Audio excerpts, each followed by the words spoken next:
Hello everyone! Welcome back to the tea processing class. In previous lessons, we learned about the quality characteristics of oolong tea. Today, we will study the processing principles and technological characteristics of oolong tea, uncovering the secrets behind the formation of its unique quality traits. Basic processing steps for oolong tea. The processing of oolong tea combines the technological characteristics of both black tea and green tea processing. Specifically, the fresh leaves first undergo withering and leaf rocking to promote slight fermentation, followed by enzyme inivication, rolling, and drying. Requirements for fresh leaves. The fresh leaves used for oolong tea must possess a certain degree of maturity. Generally, tender shoots that have formed a dormant bud are plucked, commonly known as open leaf picking. The reasons for this are twofold. Firstly, it adapts to the requirements of the color-changing process. If the leaves are too tender, they are prone to breakage during the mutual collision, which not only damages the cells within the leaf, causing premature fermentation, but also hinders the transfer of effective components from the stems and veins during tossing. Secondly, open leaves had increased effective components, laying the material foundation for forming oolong tea's high aroma, mellow taste, and resistance to multiple infusions. Characteristics of oolong tea processing technology. Withering. Withering is the first step in oolong tea processing. Sun withering is commonly used for oolong tea. Under sunlight, the leaf temperature rises rapidly, water evaporates. Enzyme activity gradually strengthens.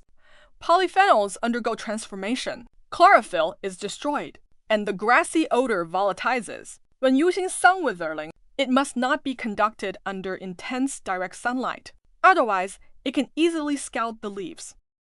Fresh leaves of different varieties, tenderness, and moisture content should be withered separately. The degree of withering should be controlled towards the lighter side rather than heavier. However, if withering is too light, the finished tea will have many green strips and the bitter, astringent taste. If withering is excessive, with too much water loss, the leaves stick tightly to the sieve surface, and some tender buds and leaves turn red and wrinkled, resulting in poorer color, aroma, and taste in the finished tea. Next, let's look at leaf rocking. Leaf rocking is the key process determining oolong tea's quality. Its purpose is to damage the cells at the leaf edges, triggering complex changes, promoting the oxidation and polymerization of polyphenolized compounds to produce colored substances and facilitating the formation of aromatic compounds. Simultaneously, the slow evaporation of water accelerates various material transformations, gradually developing the inner qualities of a rich floral aroma and mellow taste, and the characteristic leaf base with green leaves and red edges. Color changing includes two steps: shaking and tumbling, and resting. Shaking and tumbling causes the leaves to vibrate and rub against each other, damaging the cells at the leaf edges, and promoting the transport and transfer of water and internal components from the stems to the leaves. Through shaking, the leaves are revived, recovering to a fresh state. During resting, water evaporates from the leaves. When the evaporation rate decreases, the rate of water transport from the stems to the leaves become soft and withered. The grassy odor recedes, and the floral aroma becomes apparent. This phenomenon is also called fading green. The following points require attention during leaf rocking. Control a certain temperature and humidity. If the temperature and humidity are too low, it can easily lead to natural drying before the characteristic oolong tea quality is formed. If the temperature is too high, the oxidation of polyphenolic compounds occurs too rapidly, while the reduction of water, volatilization of grassy odor, transformation of carbohydrates, and destruction of chlorophyll are all insufficient. The shaking action should be gentle to prevent the breaking of leaf veins, which can cause agraro reddening and affect quality. The number of shaking cycles, rotation speed, and degree should be flexibly mastered according to the variety, season, and climate.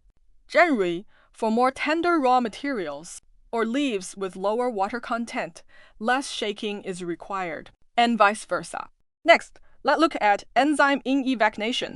Once color changing reaches the appropriate degree, the enzyme inivication step should be carried out immediately to fix the quality achieved during color changing. Because oolong tea raw materials have a certain maturity, contain more cellulose, and have less soft leaf texture, which is unfavorable for shaping. The enzyme indirection method employs high temperature, rapid action, more covering, and less tossing to achieve the goal of producing enzyme inactivated leaves suitable for shaping. The next step is rolling. Rolling is an important process for forming oolong tea's robust strip shape or tight, heavy granular form. It is performed using methods that involve rolling while hot, in small quantities, with heavy pressure, for a short duration and rapidly. The final step in oolong tea processing is drying.